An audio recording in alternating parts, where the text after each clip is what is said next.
Isipin ninyo, mga kapuso, isang maliit na insekto na lumilipad sa paligid. Akala ninyo ay isa lamang itong ordinaryong lamok. Ngunit paano kung ang lamok na ito ay hindi pala totoo?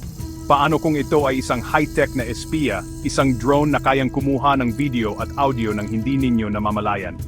Ito ang kwento ng sinasabing mosquito spy cam ng China. Isang micro-drone na kasing laki lamang ng isang tunay na lamok. Ito ay idinisenyo upang gayahin hindi lamang ang itsura, kundi pati na rin ang paglipad ng isang insekto. Dahil sa liit nito, halos imposible itong mapansin ng ordinaryong mata na siyang nagbibigay dito ng kakayahang makapasok sa mga lugar na mahirap abutin. Ang usap-usapan tungkol sa teknolohiyang ito ay nagsimula nang kumalat ang mga ulat mula sa iba't ibang intelligence sources. Ayon sa mga balita, matagal nang nagde-develop ang China ng mga ganitong uri ng micro-aerial vehicles o MAVs. Ang layunin? Ang makakuha ng impormasyon sa paraang tago at hindi inaasahan. Hindi ito katulad ng malalaking drone na madaling makita sa himpapawid. Ang mosquito spy cam ay isang game changer sa mundo ng espiyahe o paniniktik. Ang kakayahan nitong magpanggap bilang isang simpleng insekto ang siyang pinakamalaki nitong bentahe na nagiging sanhi ng pangamba para sa maraming bansa sa buong mundo. Ang konsepto ay hindi na bago. Matagal ng pangarap ng mga military strategist ang magkaroon ng ganitong teknolohiya. Ngunit ang China umano ang isa sa mga unang bansang nagtagumpay na gawin itong isang functional prototype.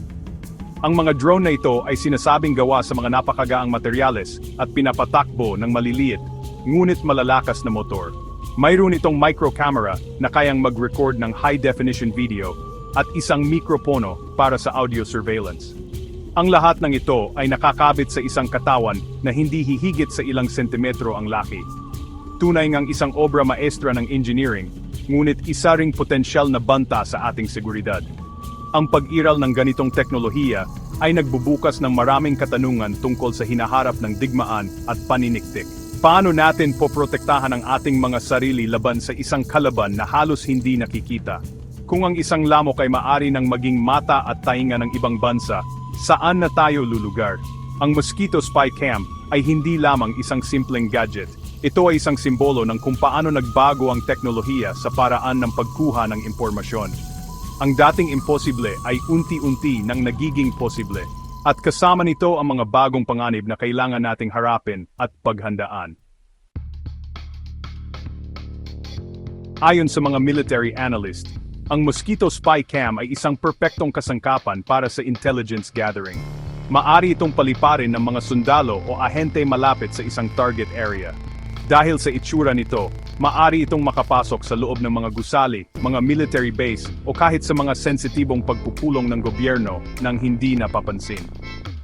Isipin ninyo ang isang mahalagang meeting kung saan pinag-usapan ang national security. Isang lamok ang maaring nasa pader lamang, tahimik na nagre-record ng bawat salita at bawat kilos. Ang impormasyong makukuha nito ay maaring magamit para sa iba't ibang layunin, mula sa economic espionage hanggang sa military planning. Para sa mga bansang may alitan sa China tulad ng Pilipinas dahil sa issue sa West Philippine Sea, ang panganib ay mas malaki.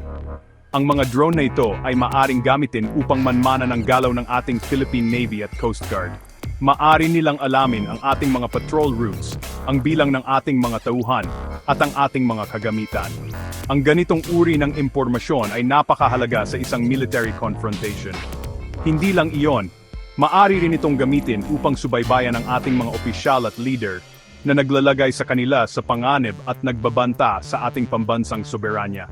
Ito ay isang uri ng paniniktik na mahirap labanan. Ang delikadong aspeto ng mosquito spy cam ay ang kawalan natin ng kakayahang madetect ito. Ang ating mga kasalukuyang radar systems ay idinisenyo para sa malalaking bagay tulad ng eroplano o missiles, hindi para sa isang bagay na kasing laki ng insekto. Paano natin malalaman kung ang isang lamok na pumasok sa bintana ng Malacanang ay totoo o isang espiya? Ang kakulangan ng countermeasures ang siyang nagpapalala sa banta. Ito ay nagbibigay sa China ng isang malaking advantage, isang unseen advantage, na maaring gamitin laban sa sinumang itinuturing nilang kalaban o kakumpetensya sa rehiyon. Bukod sa military applications, ang teknolohiyang ito ay mayroon ding epekto sa personal na privacy ng bawat isa. Kung kaya nitong pasukin ang mga military base, ano ang pumipigil dito na pumasok sa ating mga tahanan? Ang mga matataas na opisyal, negosyante o kahit ordinaryong mamamayan ay maaring maging target. Ang mga pribadong pag-usap at personal na impormasyon ay maaring makuha at magamit para sa blackmail o paninira. Ang linya sa pagitan ng pampubliko at pribadong buhay ay lalong lumalabo dahil sa mga ganitong uri ng teknolohiya na nagdudulot ng takot at kawalan ng kapanatagan sa marami. Paano nga ba gumagana ang isang napakaliit na aparato tulad ng mosquito spy cam? Ang sikreto ay nasa microtechnology at biomimicry. Ang biomimicry ay ang paggaya sa disenyo at proseso ng kalikasan. Sa kasong ito, ginaya ng mga inhinyero ang paraan ng paglipad ng isang lamok. Gumagamit ito ng tinatawag na flapping wing mechanism sa halip ng mga umiikot na elisi tulad ng karaniwang drone. Ang maliliit na pakpak nito ay gumagalaw ng napakabilis na lumilikha ng sapat na puwersa upang manatili sa ere. Ang mekanismong ito ay hindi lamang nagbibigay ng makatotohanang itsura, kundi pati na rin ng mas tahimik na operasyon. Ang puso ng drone na ito ay isang napakaliit na computer chip na nagsisilbing utak nito. Ito ang nagpoproseso ng mga utos mula sa operator at nagkokontrol sa bawat galaw ng mga pakpak. Nakakabit din dito ang isang high-resolution na camera na kasing laki lamang ng dulo ng isang lapis. Sa kabila ng liit nito, kaya nitong mag-transmit ng live video feed pabalik sa operator na maaring nasa ilang daang metro ang layo. Ang enerhiya naman ay nagmumula sa isang micro-battery na idinisenyo upang magbigay ng sapat na lakas para sa ilang minutong paglipad, sapat na panahon upang makumpleto ang isang maikling surveillance mission. Ang isa sa pinakamalaking hamon sa paggawa nito ay ang power source. Dahil sa liit ng drone, maliit lang din ang bateryang kayang ikarga dito.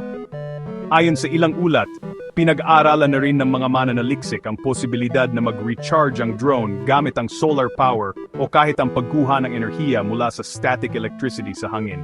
May mga haka-haka pa ng ilang bersyon ay maaring may kakayahang kumagat o kumuha ng DNA sample mula sa isang target gamit ang isang microneedle. Bagamat ito ay parang eksena sa isang science fiction na pelikula, ito ang direksyon na tinatahak ng teknolohiyang ito. Ang pag-control sa drone na ito ay isa ring komplikadong gawain. Maari itong i-operate ng mano-mano gamit ang isang remote control, o maari itong programahan na sundan ang isang predetermined flight path gamit ang GPS. Ang mas advanced na mga bersyon ay maaring mayroon ng artificial intelligence o AI na nagbibigay dito ng kakayahang mag-navigate ng mag-isa at iwasan ang mga balakid. Kaya nitong kilalanin ang mga mukha o bagay at magdesisyon kung kailan magsisimulang mag-record. Ang kombinasyon ng lahat ng teknolohiyang ito ang gumagawa sa Mosquito Spy Cam na isang sopistikado at mapanganib na aparato. Ayon sa mga security expert, ang pag-iral ng Mosquito Spy Cam ay isang seryosong banta na hindi dapat ipagwalang bahala. Si Dr. Peter W. Singer, isang kilalang strategist at eksperto sa 21st century warfare, ay nagsabi na ang mga micro-drones na tulad nito ay nagpapabago sa landscape ng global security.